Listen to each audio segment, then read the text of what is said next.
many of you here.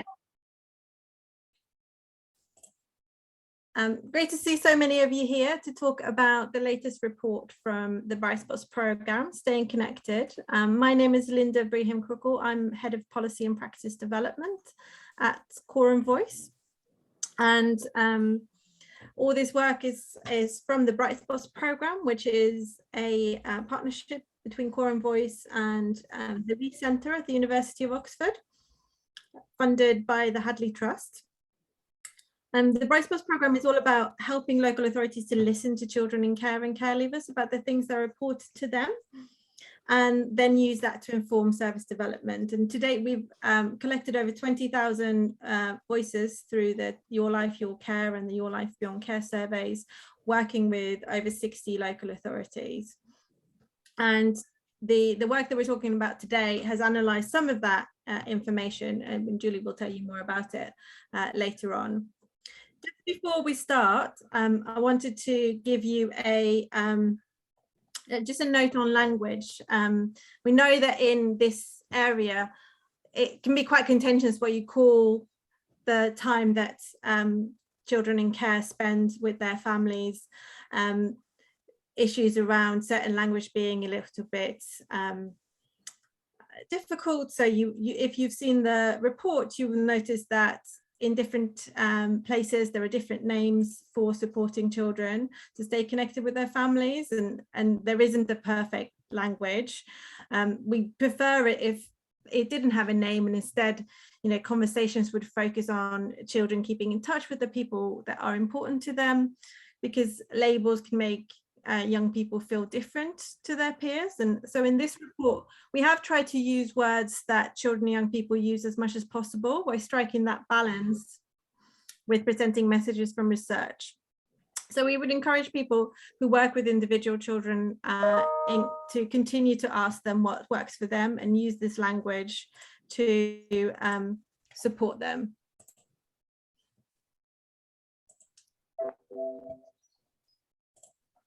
Sorry, I'm just noticing there's lots of beepings. I'm trying to turn everything off to try and get that away. So this event will be recorded. We've got it on speaker view, but if you don't want to be filmed, just make sure that you turn off your cameras. We'd really like to encourage you to use the chat and say with comments and thoughts as we go through today. There will be specific opportunities to ask questions and comments in the agenda. But do please put things in the chat, and perhaps sharing work that you're already doing in your local areas around supporting young people. And in the session, we will also use Mentimeter to interact with you. So I'm going to start by just handing over to my colleague Shelley for the first of those Menti questions. Thank you, Linda. Right, so what I'm going to do is pull up the Menti screen. So I'm just going to stop sharing really quickly whilst I do that. Okay. So what I'm going to do is pop the link into the chat function as well as the code. So I don't know how many people, I'm sure quite a few people will have used Menti because it's been quite good throughout lockdown and virtual working. So the link is in the chat, and then when you go onto the Menti website, if you need the code as well, it is 1951870, and I will pop that into the chat as well. Shelley, I think the first question I'm getting is the second question. Do you want to move it back? Yes, sorry.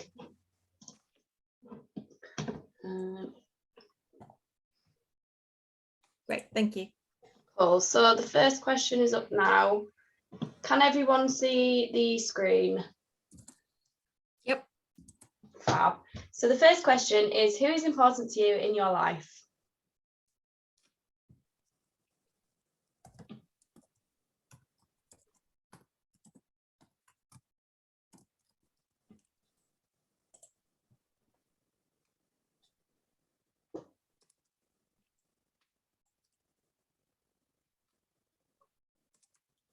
We can't see the results, Shelley, if you wanted to share those. Oh, okay. There we go.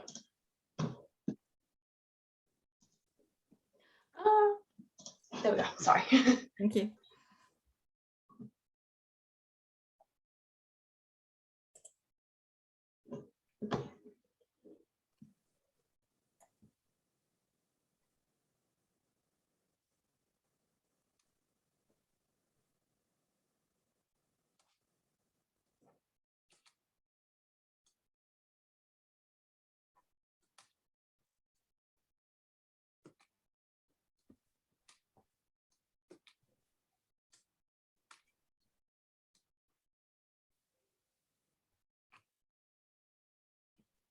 These are great, thank you everyone.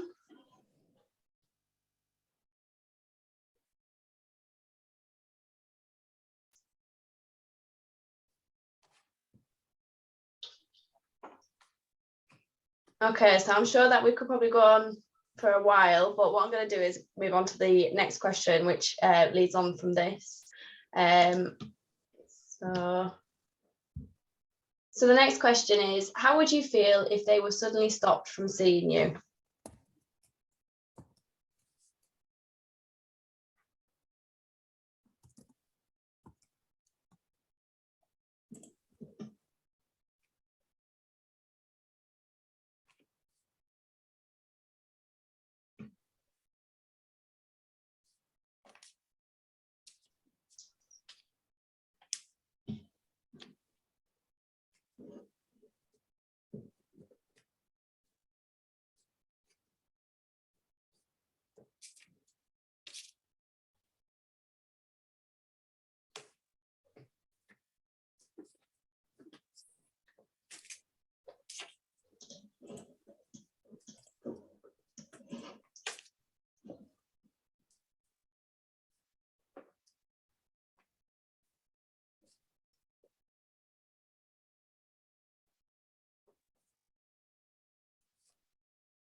Thank you everyone for submitting those. I'm going to pass over to Monia, who's going to introduce himself.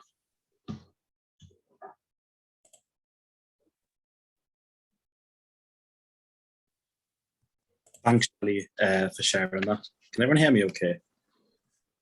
Yes. So, hi, I'm Monia. I'm a care experience consultant at Coram Voice. As we saw from the Menti being separated from people who are important to you, it would be really upsetting. And as you're aware, the recent care review highlighted the importance of relationships, suggesting that one of the key missions of the care system should be to make sure that all young people who leave care have at least 2 lifelong loving relationships. I think it's really important in order for children and young people to build successful relationships when leaving care throughout their lives. Therefore, it's great to have you all here to share children and young people's views on this important issue today. I believe I'm going to introduce you now to a video which was done by Shelley. And we'll start with some of the members from the National Voice and the National Children and Care Council and what they have to say about this topic. So whenever we're ready, Shelley, back to you for the video. Well, thank you so much. And thank you so much, everyone, for taking part in the Mentimeter. We will be coming back to that later on. So what I'm going to do is share a video which has been created with our National Voice ambassadors. So the sound should work. I think I've included the sound, but I will play it and fingers crossed. Staying connected. The views of looked after children and young people on seeing their family and those important to them. This July, we are excited to share new research by the Rees Centre at the University of Oxford and Coram Voice about children in care's views about staying connected with family and other people who are important to them. Alongside the Bright Spots programme, the research helps local authorities listen to their children in care and care leavers about things that are important to them. In this video, we wanted to include the voice of some of our National Voice ambassadors who will share their experiences on what family and being connected means to them. We are a National Voice and we want to talk to you about staying connected. Hello, my name is Adora Bella. I went into foster care when I was about 14 years old. I have 3 younger siblings. I got to stay with my sister during my time in foster, whereas my brothers was in a separate placement. My 2 brothers were together in this different placement. It was hard for me because obviously I wanted to see them grow up. I will always look out for them. So it was really hard for me, especially going from every day seeing them. When it came to seeing family, when I first went into foster, it was once every 2 weeks. Then it went to every month. We weren't too happy about it. We wanted to change back. They wouldn't let us do that because they said they didn't have enough professionals. And then it got changed to once every 2 months, which was even harder. It only took round this year, towards the end of last year, for it to be changed back to once every month. It shouldn't have to take as long as it does. Professionals could have been better to support it. The social worker didn't deliver much. Everything took so long for me to go out and see friends. Having a phone taking near enough a year. Can't feel at home when you're going through a process because you don't have to go through a process when you're at home. Didn't get support to see extended family because my aunts and cousins were all in Essex or in America. We didn't get any support with that. And even with the holiday allowance, we didn't decide where to go. Didn't have much choice where to go on holiday. It was all decided for us. We had no power over much, to be honest. I wish we had more choices. Holiday allowance was for us, and I wish we had the option to either save it and choose where we want to go on, so maybe we could see family in these far places. Hello, my name is Sky. So I was placed into care when I was 8 years old. I was originally placed with 2 of my siblings, so my older brother and one of my younger siblings, and 2 of my other siblings actually went into different foster homes. Being placed away from the younger siblings was really hard for me. It felt like I'd gone through a lot of loss in such a short period of time. Part of the reasons that we were put into care were actually because we were being parents to these younger children. We had always kind of taken care of them because our own parents didn't, and so it was very hard to go from being this mother figure to having to leave them alone and just trust that they're safe and that they're okay. I don't remember much about that time, but I think I was supported to see them in the very beginning. I vaguely remember it possibly being, contact a couple of times every week or so. But as time went on, the younger ones got adopted, and then I moved away from the siblings that I was with. And so I ended up being on my own in a foster home. And I think that was definitely the lowest point for me, living on my own and losing everybody who had been close to me, definitely. So when I was first placed into care, I did have contact with my mum. I think, again, it might have been a couple of times a week. I never had any contact with my dad, but this was the same when I was living at home as well. We were never particularly close. I vaguely remember seeing my nan, I think, a couple of times as well. Once it got decided we were to be in long-term care, though, it all switched and changed. It changed from seeing them, every week or so to once a year. And I actually fought to see them more often, so they ended up agreeing on 3 times a year. That was really hard to go from having this mother there to never seeing them on Christmas and birthdays and stuff. I was always happy where I saw my family. We were very lucky that we were always, asked where do we want to go, what do we want to do, what sort of activities do we want to do, and they met that to the best of their abilities. We, went to McDonald's, we went to parks, we went to play areas and stuff like that. So I do have some really good memories of having some fun on contact.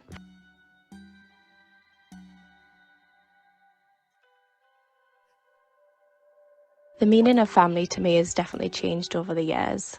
As a kid, it was those who you protect no matter what.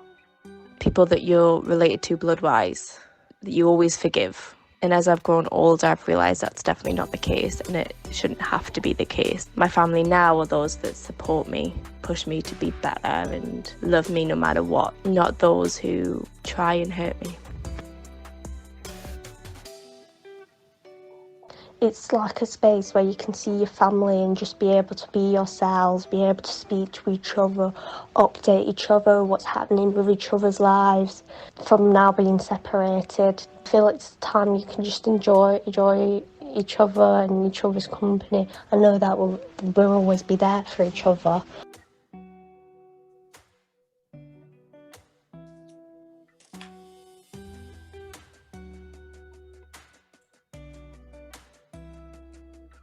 Thank you so much, Shelley, for sharing those. So that's a kind of a couple of case studies of experiences around staying connected with family. And now I'm going to hand over to Professor Julie Selwyn, who's Professor of Education and Adoption at the Rees Centre, University of Oxford. And she's been the research lead for the Bright Spots programme since it started. And she's here to talk about the research findings that she pulled together with Shirley Lewis at the Research Centre. Thank you, Linda. Next slide, please. Okay, so the Bright Spot surveys have lots of questions, but there are some questions that are specifically about how happy children and young people feel about contact with their families. And these questions are asked of children aged 8 up to the age of 18. So here's the 4 questions. Do you see your mum? Do you see dad? Do you see your brothers and sisters? Is it too much? Is it just the right amount? Is it too little? Quite recently, we've added this question, mum has passed away or dad has passed away. Because when we first started the surveys, children didn't want us, the children who were involved in the co-production of the surveys didn't want us to ask that because they thought it might be too upsetting. But over the years, children have also put in the comments that they're annoyed that that question isn't in there, that option. So we've added it more recently, and that's provided actually some more interesting data that I'll talk about later. And there's also, besides those that are obviously give a numerical answer, there's also a question that says, do you have any thoughts or opinions about your contact? And that's just gives children and young people the opportunity to write what they like. Next slide, please. So this is the analysis. So we looked at 7,500 responses just to those questions. And then we analysed the comments, and there were 3,000 comments submitted just on contact. Next slide. Okay.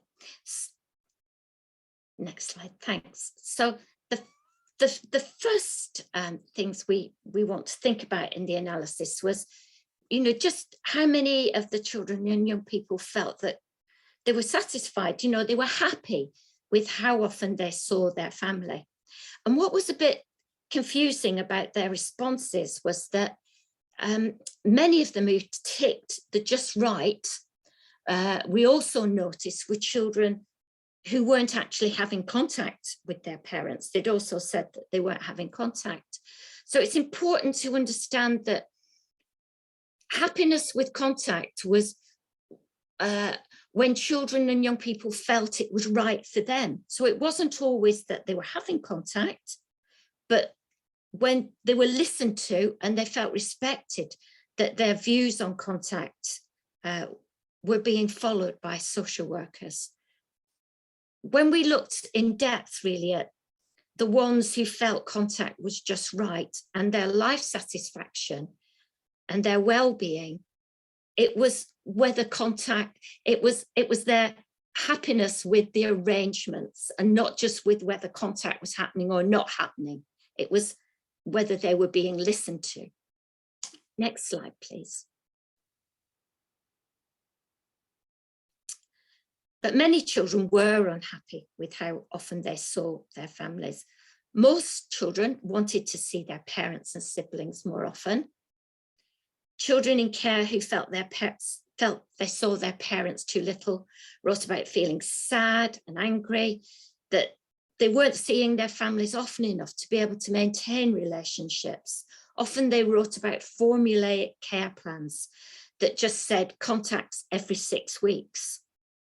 There were also those who reported that relationships were very difficult. They felt let down by parents who failed to turn up.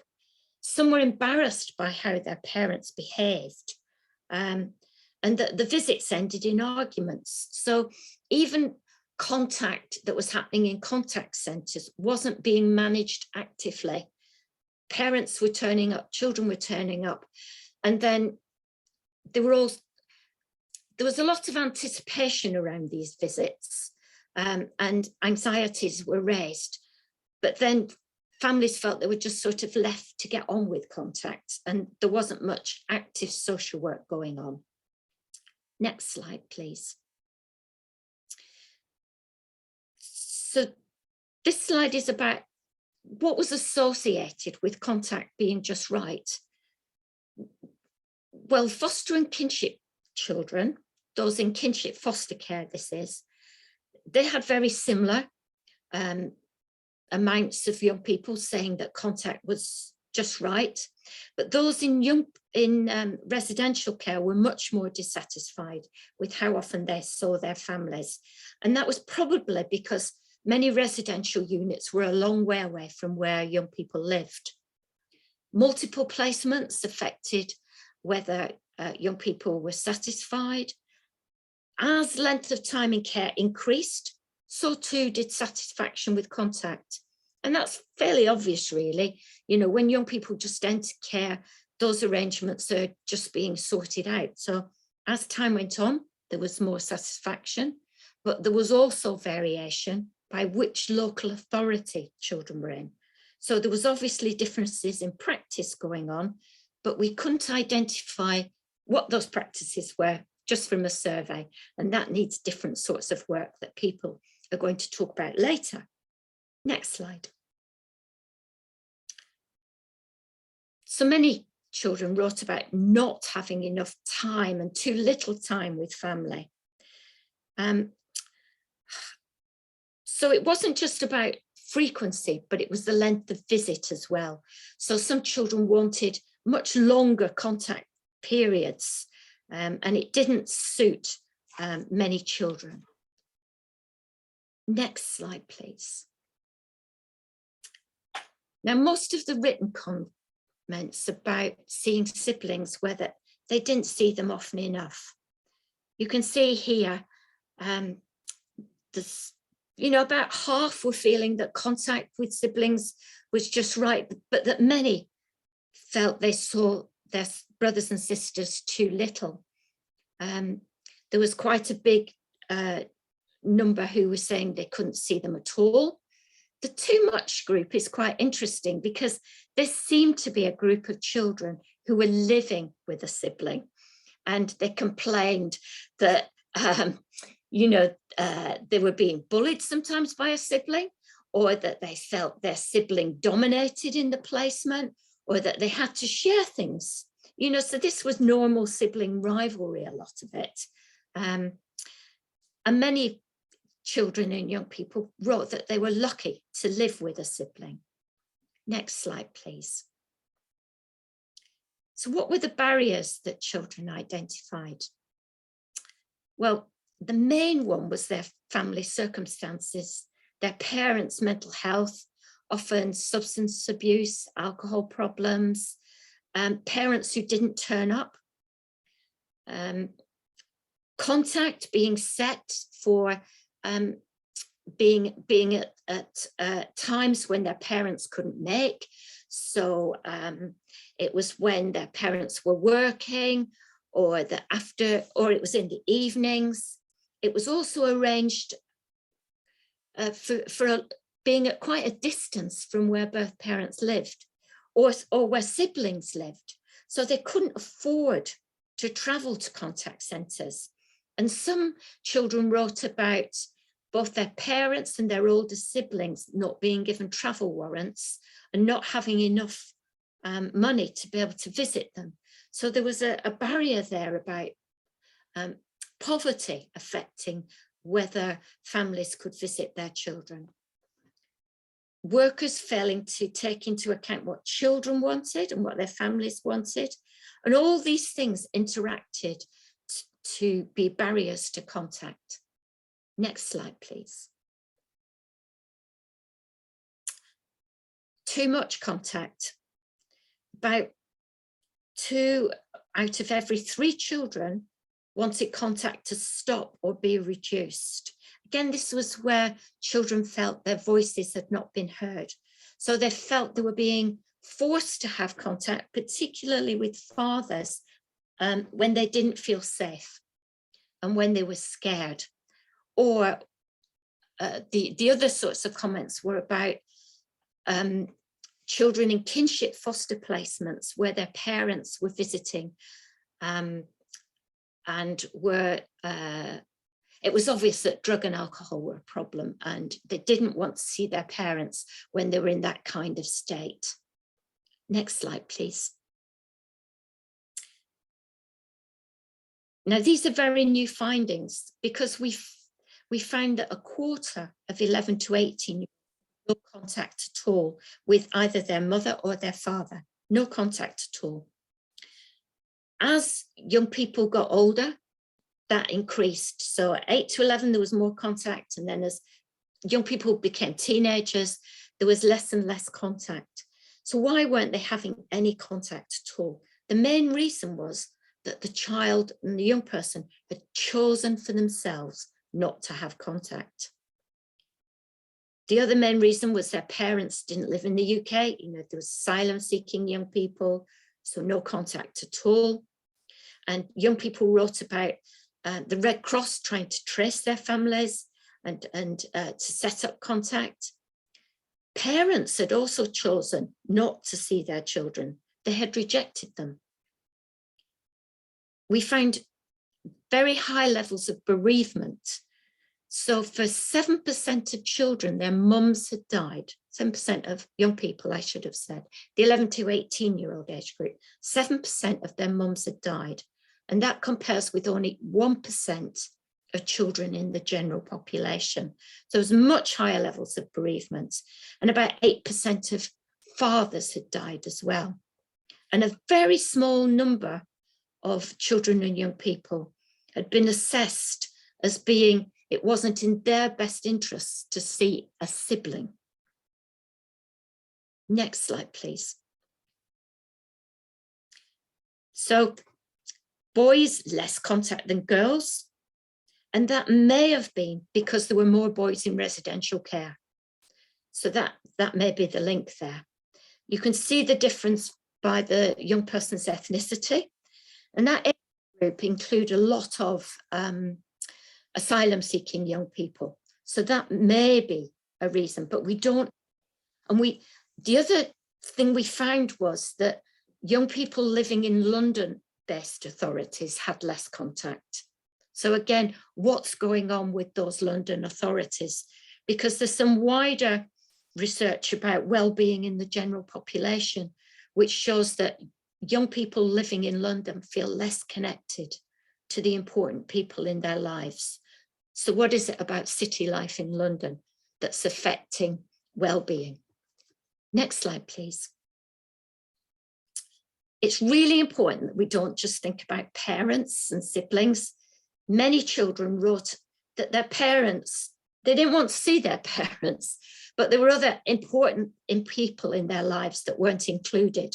And they were grandparents, they were aunts and uncles, cousins, godparents, step-parents.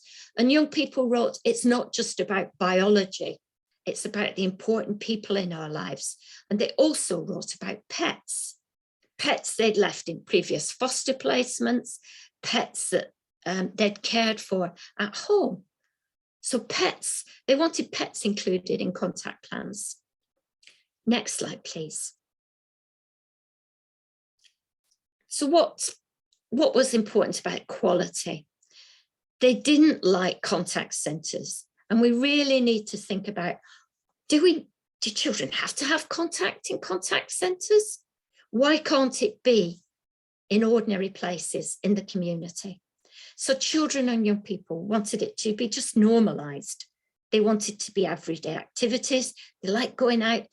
They liked having some kind of focus to the meeting. So things like walking the dog, going for a meal, playing games. And they liked it being outdoors if possible. If contact had to be in a contact centre, they wanted it to be in large enough rooms and in space that offered privacy. You know, young children wrote, I don't want the contact supervisor overhearing everything I say. I want to be able to say I love you to my mum. Young people wanted to be able to use mobile phones and to be able to access the internet and do things on Instagram and things, which was often not allowed in contact centres. Next slide, please. And that's where I'd like to hand over to Jonny to talk about what's been going on in North Yorkshire. Great. So before we've got Jonny, thank you so much, Jonny. Julie, really always a really great insight into the research findings. There'll be time for some questions and answers after the next presentation from Jonny. But before we hand over to Jonny, we just wanted to go to Shelley again to see whether you paid attention when Julie was going through her presentations for some quick Menti questions. So I'm just popping the link in the chat again, just in case, and to make it easier for everyone. But as Linda said, we've got 3 questions to test if anyone was. If everyone was listening. Okay. So I'll give it a minute, just because I think that as soon as I go on to the next slide, there's like 20 seconds to read and answer the question. So I'll give it a little longer. So at the moment, it's just showing the old one, Shelley. Yeah, that's fine. I think it's just as soon as I move it to the next one, it goes off at 20 seconds. So yeah, it's not a test, honestly. No, it's not a test. It's just. Right. Okay. So this is the question 1 of 3. Oh, okay. No, hang on. So press enter to start countdown. I think those icons are the people that are in. Okay, so there's 21. I'll give it another 30 seconds for anyone wanting to come in. So the link's in the chat function, and then the code is 195187770. What's the question, Shelley? So it's not started just yet, just waiting for more people to come into the Oh, I see, room. I see. I'll press enter now, so the timer will start. So what percentage of 8 to 10-year-olds saw their mum too little? So we've got 14 seconds, so 28%, 35%, or 30%.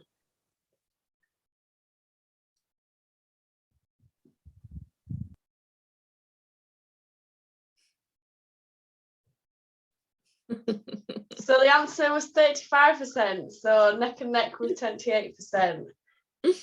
Okay, I'll go to the next question. So question 2 of 3, press enter. So we're ready.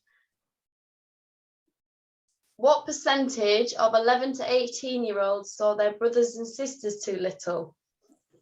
So was it 31%, 38%, or 25%?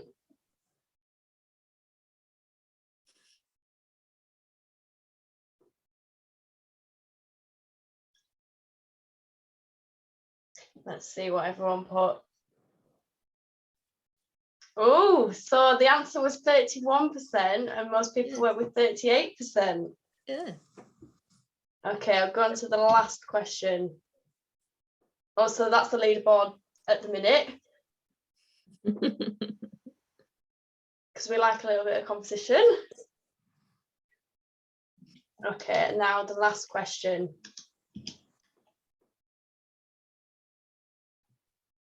So out of every 100 children in care, how many wanted contact to stop or be cut down? Was it 2 or 3, 7 or 8, or 1 or 2? Out of every 100 children in care.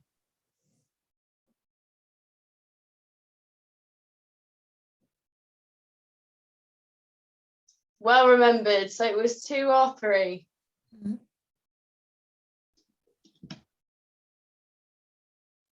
And there we go, there's the leaderboard the last time. Thank you everyone who took part in the Menti. I believe now I will pass back over to Jonny. Thanks, Shelley. Do you want me to, shall I mean, I've only got a few slides, so if you want to just keep moving them forward for me, Shelley, I'll just tell you when. Yeah, absolutely, if that's easier. Yeah, no, that's fine. So I'm Jonny Hoyle. I'm a development lead here in North Yorkshire, and I wanted to talk to you a little bit about some of the work that I've been doing under the umbrella of what we call a family-focused North Yorkshire. I think hopefully I'll leave you with more questions than answers, and I guess the reason for that is I've spent the last year asking these questions of myself, namely when we think about children being connected with the people that are important to them. The main question for me is, how on earth have we got into the position that we're in now? Shelley, will you just move us on one slide? So anybody that's worked in children's services or in and around children's services will have heard the saying, it takes a village to raise a child.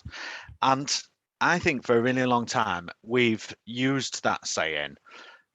But one of the mistakes that we've made is that we've brought children into our village rather than keeping children connected to their own villages. So our village contains processes, and you heard a little bit about processes in the video that Shelley shared earlier. It contains processes, it contains rules, it contains people who have working patterns, working times.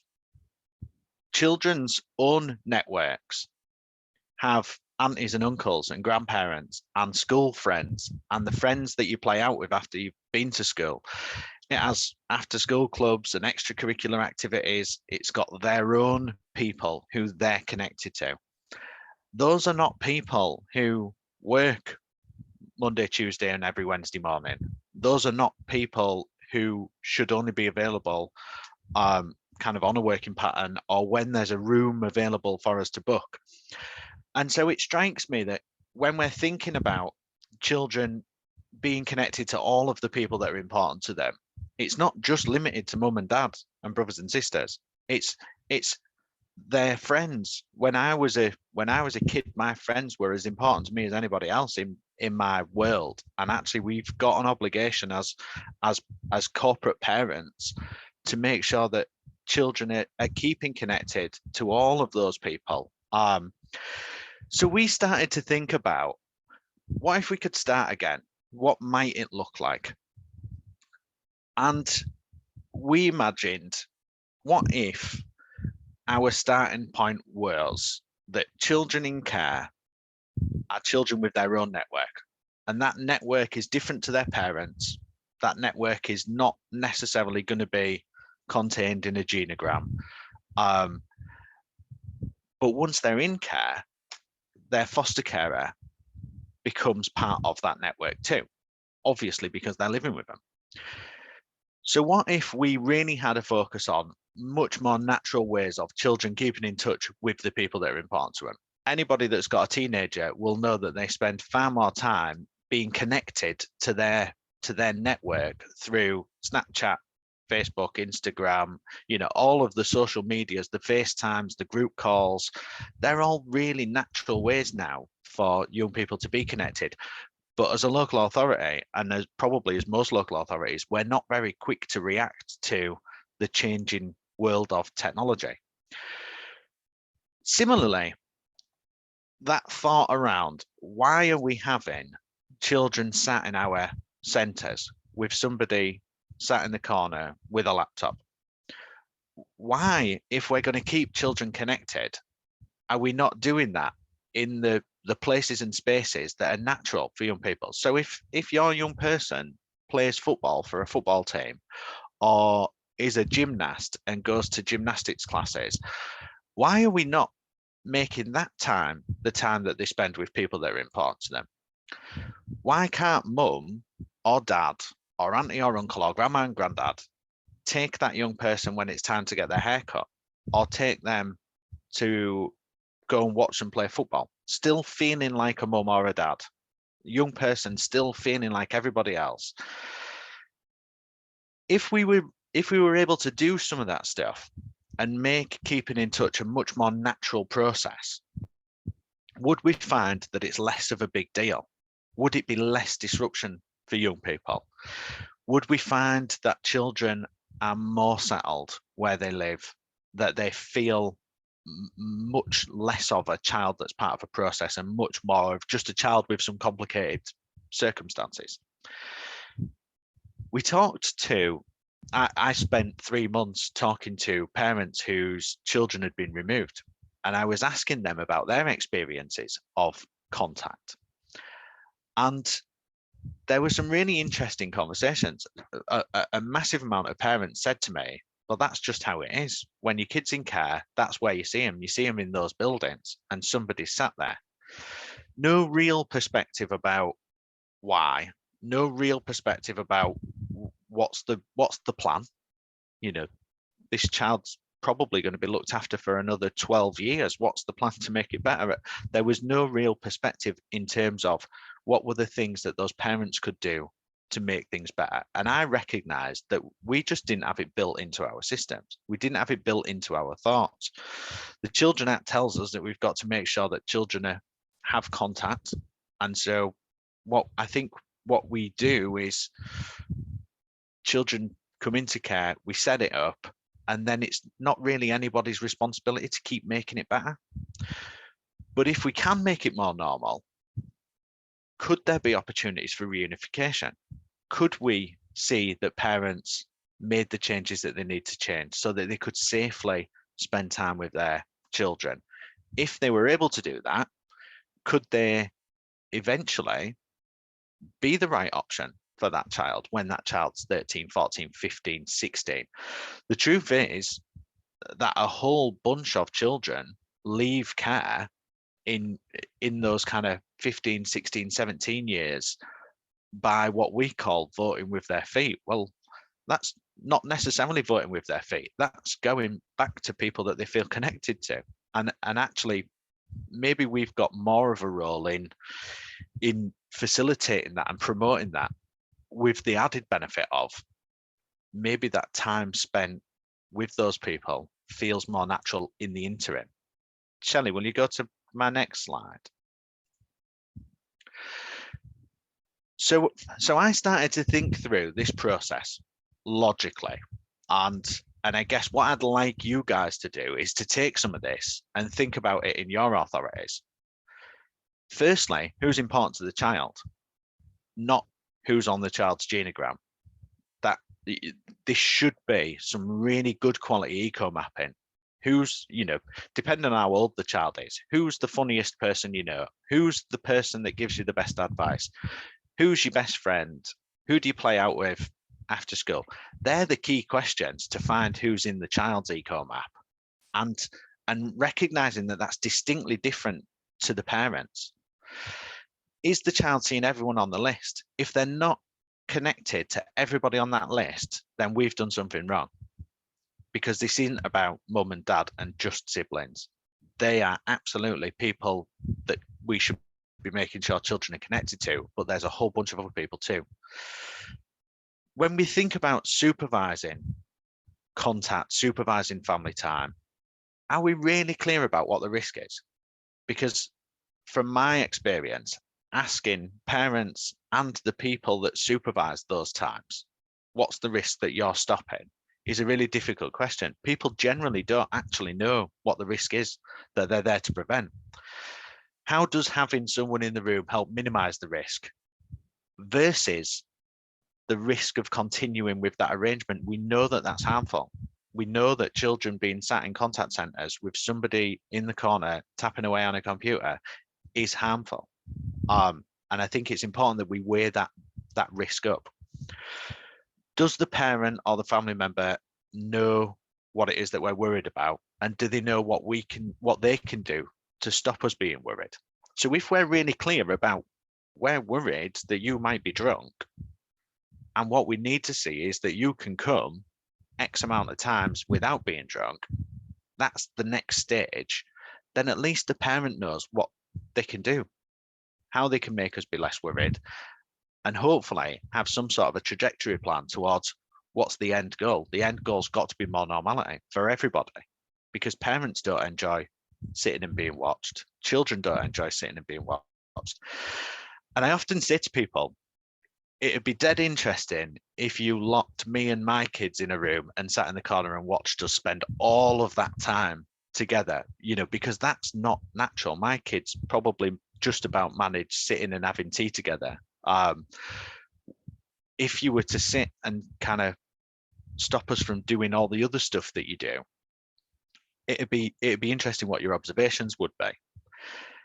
As a system in this country, do we strive to make things better, or do we have conversations like house contact, it's going okay, let's move on? Is there real trajectory plans towards how do we make this as natural as we can? How do we make sure children are naturally connected to a whole bunch of people? Equally, I don't know how, but at some point, it feels like all of this stuff has become our responsibility. And I'm saying ours as a social worker. How has it got to that point where it's for us to set up and review and maintain? Why are we not able to empower those networks to make sure kids are connected? Why are we not bringing those people together and saying, actually, if we've got some worries about mum, who's in this network that can help us with that? If we're worried that mum might be drunk, why can't we utilize uncle? Why can't he check, make sure mum's okay and pick me up to go and play football? Why can't we, if you think about that situation, uncle's always going to take him to football because we can rely on uncle. Uncle's going to check in on mum first. And if mum's okay, mum's going to go too. If mum's not, the young person still gets to spend time with their uncle and they still get to go to football, and they're not being subjected to sitting in one of our waiting rooms, not sitting in one of our rooms with somebody watching them. And then I think one of the other parts that's really interesting is how much we attribute towards contact or family time, how much distress or dysregulation we attribute to that. And one of the things that I've been asking people is, whose children sleep well on Christmas Eve? Most people who are parents know that getting their kids to sleep well on Christmas Eve is difficult. And that's not because that's a negative experience. It's because it's a big event. And sometimes when we think about the 6 times a year rule or the 1 time a month rule, sometimes we can build those times into something that's a big event, rather than it being part of a natural process of kind of everyday activities. We get it to be a big thing, and then when the child's nervous or doesn't sleep well, we go, that's because it's bad. It might be, but it might also be because it doesn't happen in a natural enough way for young people. Next slide, Shelley, please. So we started to think in North Yorkshire about what could we do to tackle some of this stuff. And we've developed what we call the family time barometer. Prior to this, one of the things that we did is our pre-placement planning forms. We inserted a 2-week calendar into those forms, and we asked the people that know children to help us fill those in. Tell us what life's like for this child, recognizing that children are children first and children in care after that. So if somebody's got a football club or a swimming club or a gymnastics club, or they always go and see a certain person on a Sunday, let's have that in the pre-placement planning stuff so that we're not disrupting things that are exactly as they were. The number of children that have said to me things like, I used to go to Scouts, but now I can't because the only time a worker or a room's available was Wednesday, and that was Scouts Day, is just plain wrong. And if we can have those conversations early and understand what children have already got on, we can build things around that. Even better, we can ask and empower networks to build things around it. So we made the family time barometer, and I recognize it's quite small for people, but the idea around the barometer was for everybody to take some responsibility over keeping children connected.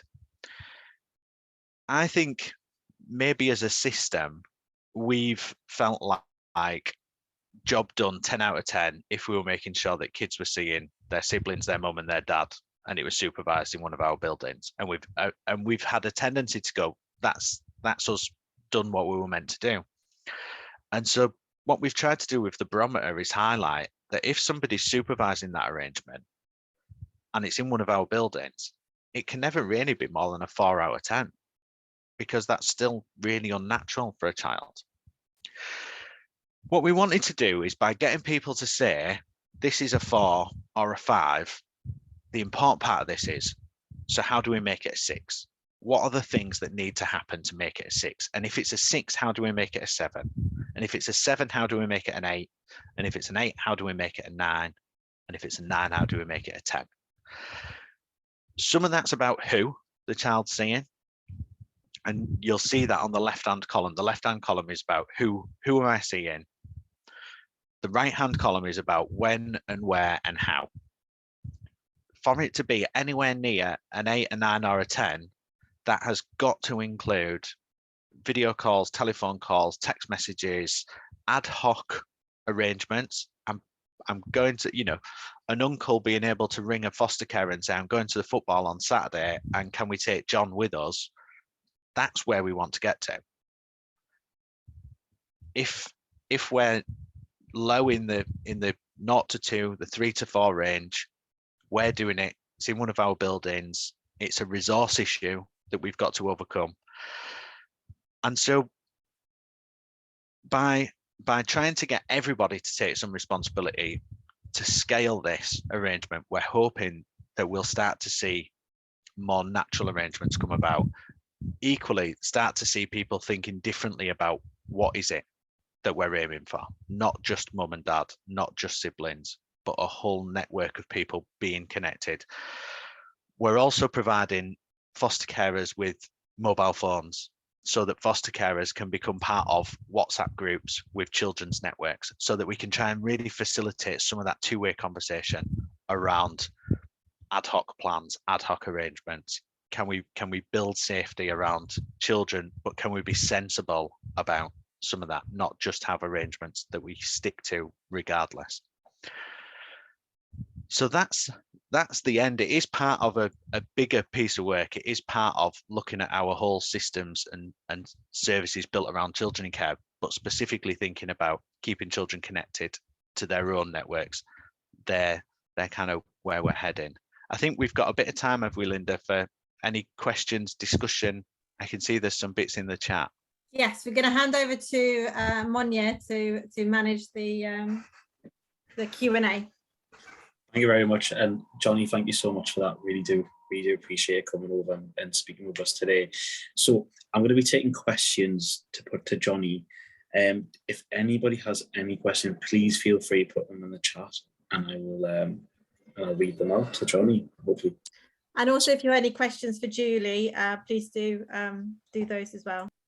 Julie as well.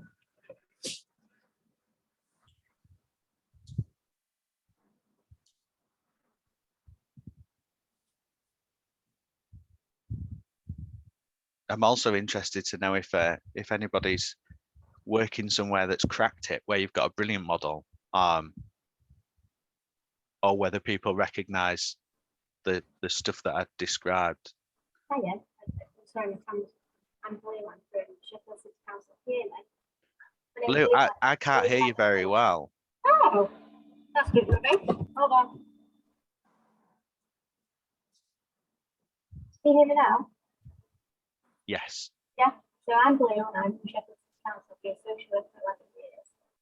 I've been working in Sheffield for the last 4, I think. I'm currently managing the Family Centre, so predominantly managing the work. Sorry, Blue, I'm really sorry, I can't hear you. Okay. Yeah, do I help you? Do you want to type it in the chat? Yeah, do I help? No worries. While types that in the chat, I do have a question from Helen. Helen says, are the questions tools that Jonny has shown available to use in other areas or more widely? Helen, it's lovely to see you. Do you want to come off mute and chat to me? Hello, yeah, sorry, I thought I'll have to ask a question just so I get to say hi. Yeah, I was just really interested in those questions you got, and I did sort of sneakily take a quick screenshot of the questions because I think they're really, really useful and a really good starting point to think about kind of how you might be thinking about contact. But I just, having done that, I wanted to check whether they are something that can be used or you'd be comfortable for people to use, or whether it's a North Yorkshire thing that I need to delete. No, absolutely. Shelley, do you want to can you go back a slide? And they can come back up. These questions, Helen, were literally my my summary of, I talked to birth parents, I talked to the people that supervised arrangements, and these were the questions that were running around in my head of, you know, how have we got to this position, and what are the things that we could and should be thinking about. There is I think probably where I got to in some of those thoughts were, a lot of the stuff that we do because we've always done it, and it kind of takes an opportunity to draw a line in the sand and think, how can we make some of this differently? Yeah, and I suppose what I'm thinking in my role currently with students, it potentially could be used to kind of give some prompts or just some ideas, you know, of ways in which they might want to think about some of those conversations that they're having. Yeah, so, and I think a really good part of working in any system is asking why do we do it? Yeah.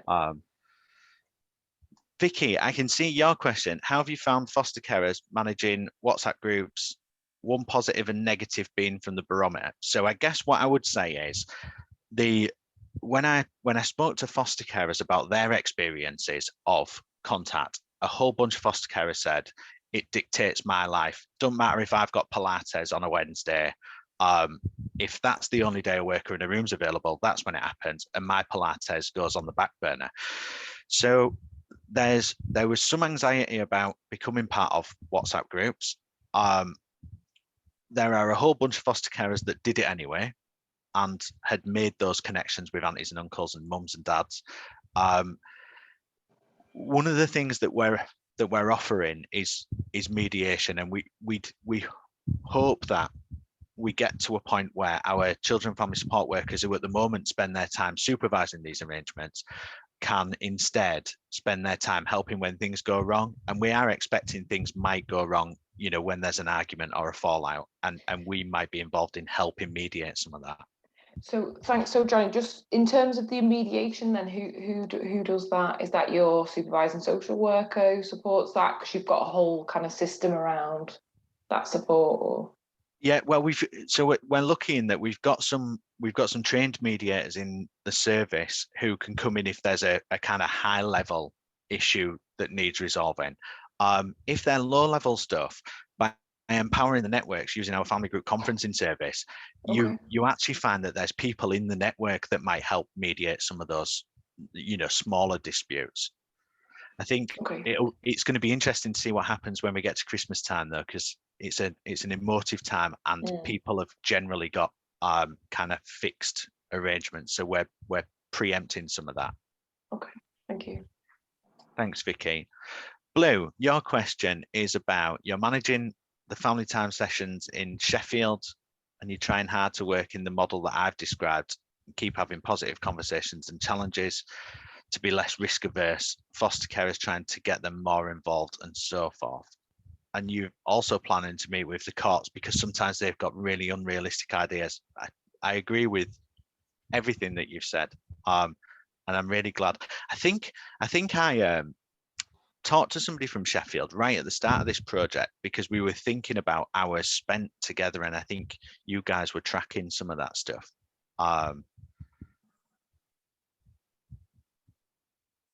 Claire said there's going to be some stuff in the practice bank. I mean, Blue, one of the other subjects that really interests me is the idea of babies, and why are babies in our centres for 6, 7, 8 hours a day, 4 times a week? Why are we not able to kind of manage some of that and make that more natural, certainly for parents and their babies? Julie's raised a great point. This hasn't always been the way. We've just kind of, I think in some ways we've sleepwalked into this situation where everything's supervised, everything's monitored, that risk averse notion. Joe, lovely to see you, Joe. have my social work colleagues responded to these? There's anxiety around doing things differently. Overall, I think what people have looked for is the permission to think about it differently. I don't think people necessarily disagree with the idea. I think there's just some uncomfortableness about how quick do you progress? How easy is it to get to an 8 when you're currently at a 4? So this is still new for us, and we're still working through some of that stuff. But I guess people want to get to a 10. Thank you so much, Jonny. I think we need to move on in the agenda there. I think lots of people still have questions, so do keep kind of popping them into the chat.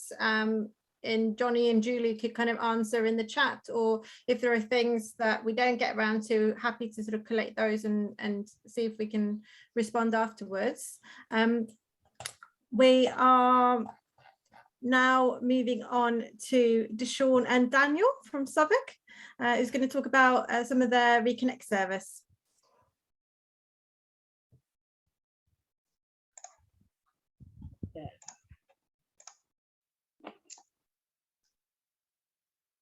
So give me 1 second. Can everyone hear me? Yeah, amazing. Give me 1 second. I've got to share my screen again with sound. Are you there? Good to see you. Good to see you. Share with sound. Okay, excellent. I'm going to start from the beginning. It's not allowing me to start from the beginning. Okay, perfect. Can you see it, the presentation? Excellent. Good afternoon, everyone.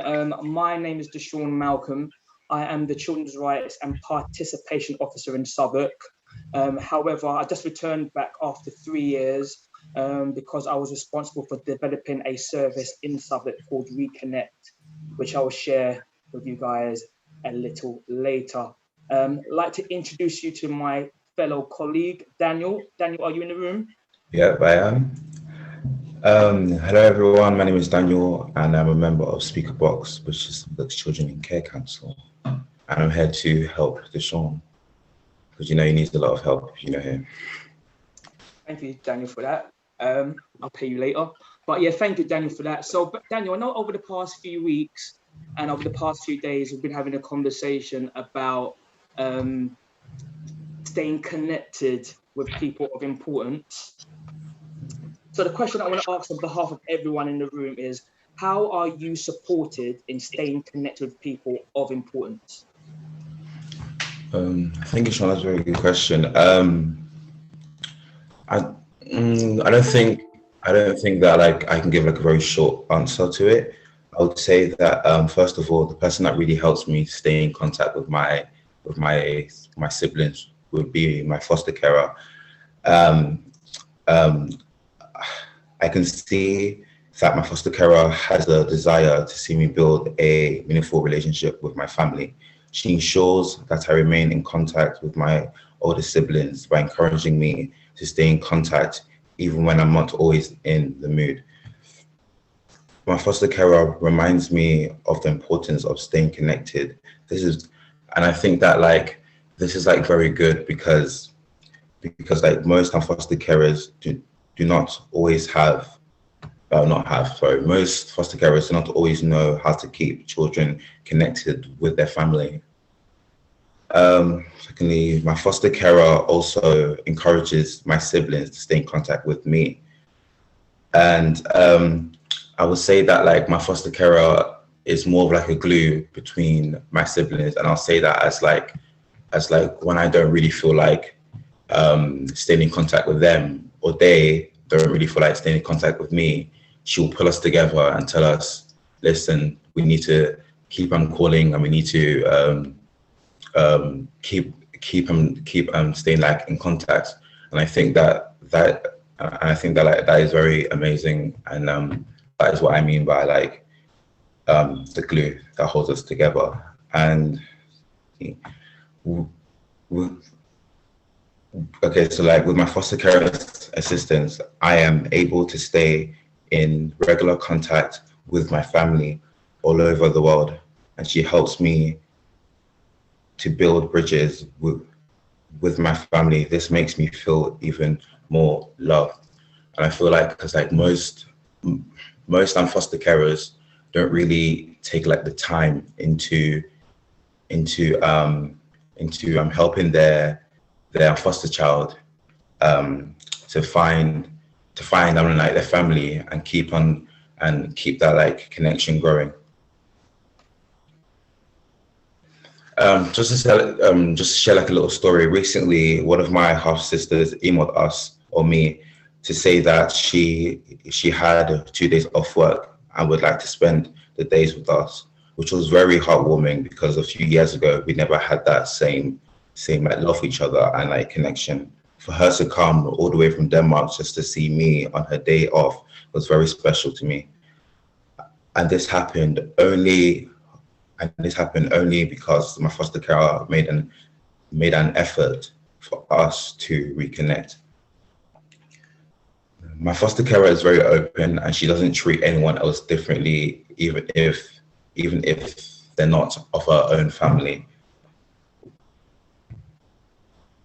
And secondly, she makes my like siblings feel like a part of her family. And I'll give like a little story that my like siblings came over from Denmark, I just said, and she doesn't eat any vegetables. She's vegan. I mean, not vegetables. She doesn't eat any meat. She's vegan, and and my foster carer don't really know how to cook food and like without meat. So like she put in like the effort to like research and after look at foods without meat, and and after that she made it for her. And I think like that is very like heartwarming and very like beautiful to know that like she took out the time and like effort to make her feel welcome and part of her own family. I think there's a lot that you've said about your foster carer, to the point where you don't even call her foster carer, you call her mom. Yeah. And she goes over and beyond. And like you kind of mentioned beforehand, she's a glue to encourage contact between you and your siblings. That's been quite powerful. Yeah. Sorry, Daniel, go ahead. Yeah, you came up with a list of the 6 top things that your foster carer does when she goes over and beyond. Do you want to mention those 6 things for the audience, please? Of course. The first thing is that my foster carer makes an effort to take us out with my older siblings, and I think that that really helps us to build a connection, helps us bond. Second thing is that my foster carer helps my older siblings feel like part of her own family. Like I said before about the vegan thing, it really helps them to stay welcomed and feel like they're part of family. The third thing, my foster carer goes over and beyond to meet the needs of my older siblings. And siblings. The fourth thing was my foster carer opens up her home as well as her heart. My fifth was my foster carer encourages me to stay in contact even when sometimes I don't feel like it. And the last thing was my foster carer encourages me to phone my siblings at least 2 times a month so we can keep on relationship building. Thank you so much, Daniel, for that. You've done so well. And you know what? I think just touching upon what we spoke about earlier, I think Jonny mentioned just how important foster carers are, particularly in regards to kind of building bridges and keeping connections alive. And I think you've just kind of literally confirmed that in your little story. So thank you so much for sharing that, Daniel. Yeah. Now over to the boring stuff. I've got to kind of do as good as a job as you did. So thank you so much, Daniel. So as I mentioned before, guys, I was responsible for the past 3 years in developing a service called Reconnect. And I'll give you a little kind of background. The Reconnect service was born during the summer of 2019. It derived from the Care Leavers partnership between Southwark Council, Catch-22, and the Department of Education. We wanted to explore, design, and test innovative ways of supporting and improving outcomes for our children and young people, in particular care leavers. We wanted to enable more opportunities for our children and young people to develop stronger and sustainable connections. Reconnect is a service for children and young people aged 5 to 25. It supports young people in finding and locating people of importance. This could be people they have known from their past within their family, or people they have known as they journeyed through care. For example, this could be a former social worker, a foster carer, or even a teacher. The child or young person may want to connect with someone they have never met. This could be an estranged father or a grandmother living in another country. The whole idea is to give children and young people fresh opportunities with support in building sustainable relationships outside of social care in a safe way. The hope is that these relationships can create a better sense of belonging, stability, and security, and can support our children and young people as they journey into adulthood. We use the lifelong links model, family group conferencing, eco mapping, genograms, and mobility mapping. Over to our next slide. Why is this work important? I will list a few. The list is quite endless, but I will list just a few. Supports children and young people in repairing severed relationships. Sorry, gone a little bit too ahead. Supports and complements life story work. It can improve children and young people's understanding of their own family and their journey through care. Families sometimes, for the very first time, feel empowered to be a part of the education of their child, getting to understand a lot more about their family history, culture, and so forth moving forward. Can support in reducing isolation and loneliness. It can improve emotional and mental well-being, improve understanding of self, can support in reducing the number of placement breakdowns, and again, the list is endless. Daniel, can you think of any other positive reasons why this work is so important? I think you mentioned earlier beforehand. Are you still there? Okay, maybe it's just, are you on mute, Daniel? Can't hear you if you are still there. Okay, I guess I've done a good job doing so. Positive outcomes. So again, as you can see in front of you, there are a list of positive outcomes that we've achieved over the past 3 years for our young people. I will name a few. A 10-year-old was connected with 5 members of his maternal family for the very first time. There was a quick turnaround within 3.5 months. One 23-year-old care leaver with additional needs was reunited with his estranged mother after 6 years. He was supported in repairing their severed relationship. A 14-year-old extended her genogram by 2,120% thanks to her mother's input, and increased from 5 to 111 people named and placed within her tree.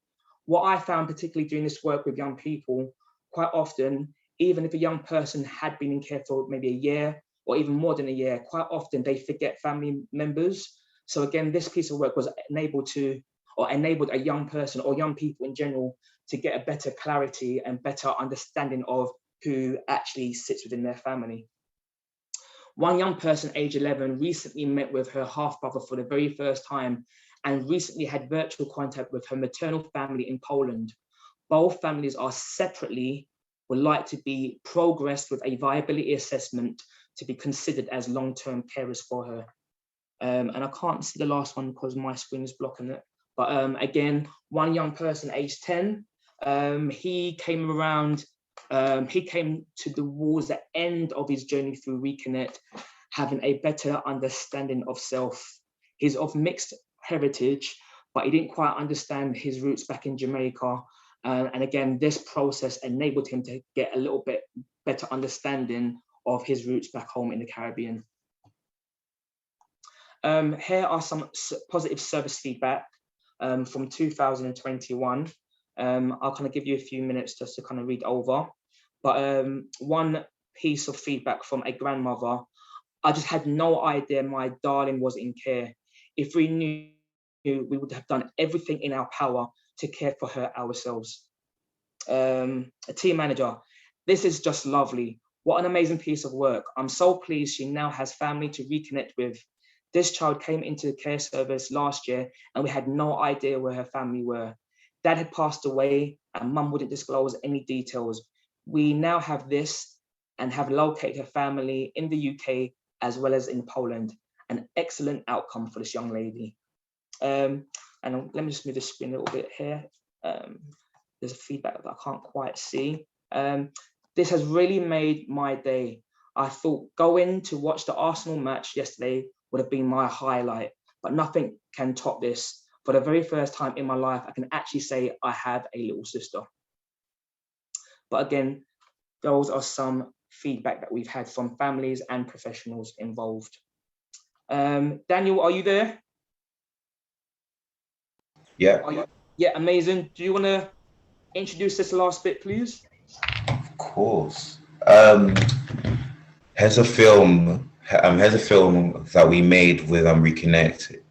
It was made by some of the young people and their families that were involved with the Reconnect service. Enjoy. Excellent. Thank you so much.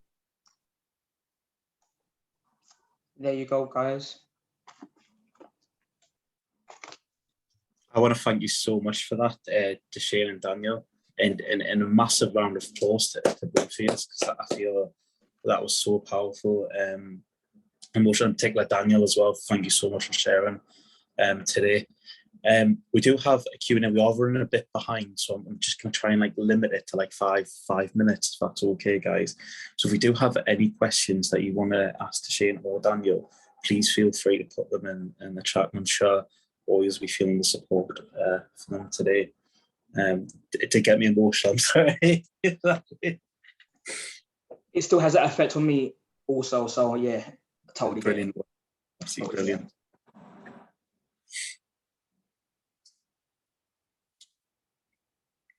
So I'm just gonna pull up the chat. I'm sure you can read it as well. Dechaun, everybody's just is overwhelmed about it.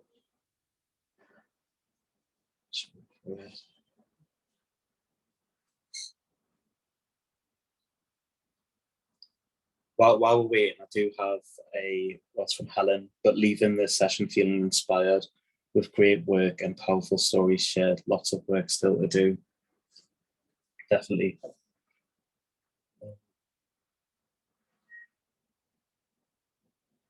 Give it a couple of minutes, let people type questions.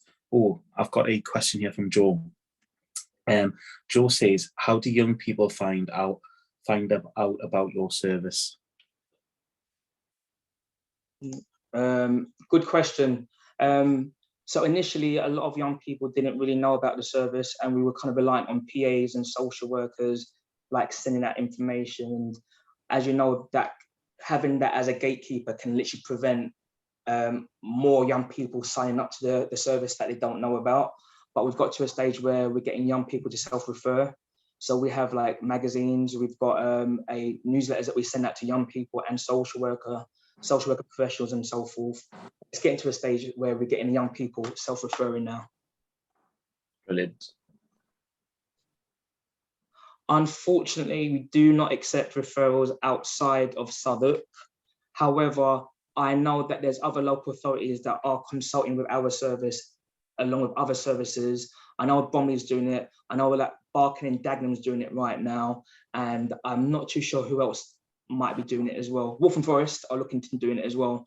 So I think if you can maybe speak to the appropriate people in your service, like head of service, to say this is such a meaningful piece of work that is really, really needed, I'm sure they can speak to the right people to kind of get it embedded in your service. It's without a doubt so powerful and so needed for our children in care.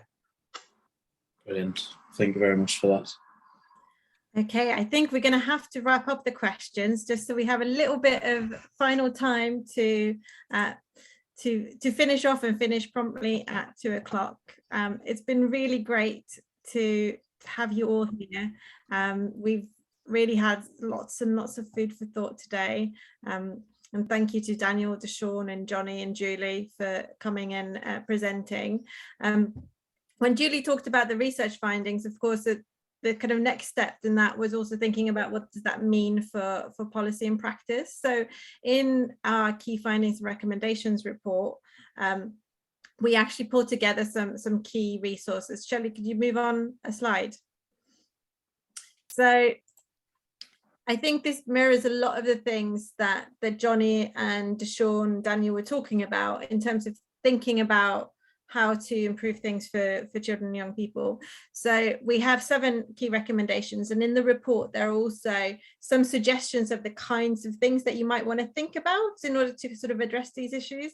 And I think some of them cover are the kind of things that Daniel and Dechaun talked about. There may be some other things, and we don't see this as an exhaustive list, just as a sort of way of helping people to start thinking about these issues. So our recommendations is to do that work with all children in care to identify the key relationships in their lives, and then of course to do something about that. So make arrangements for children and young people to maintain contact, develop those relationships and reconnect with people who are important to them.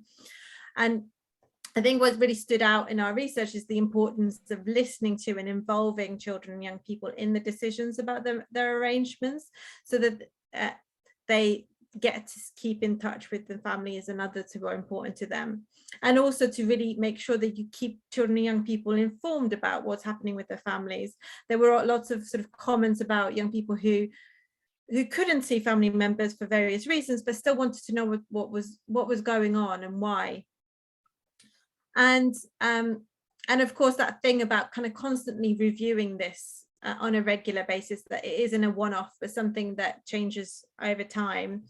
And what Jonny really focused on, that normalizing family time whenever possible, minimizing the use of contact centres and supporting children and families to meet in the community. And then finally, to make sure that the workforce has skills and knowledge to prioritise and confidently support children in care to stay connected with the people who are important to them. You can move on, Shelley, to the final slide. So there's lots of information on our website as well. So we have the kind of full research report. We have the key findings and recommendations with some ideas. We will share this recording after the event, so you'll be able to sort of share that with other people. We'd really like you to sort of share the learning from this. There's also some suggestions of things like workshops you might want to do using the resources from the program to talk about these issues in your local area and sort of move things forward. And we also have some funding from our funder, the Hadley Trust, to work with at least a couple of local authorities to kind of think about how we could embed some of the learning from this research in your local authority. So if you are interested in sort of having a chat about that, do please email us at brightspots@coramvoice.org.uk, and we could see if we can do anything. But very much like to just thank you all for coming today. It's been a really great session, and hope to hear from you in the future. But there'll be a quick evaluation that we'll pop in the chat. So if you have a couple of minutes to just fill that in as well, that will make us do this even better in the future.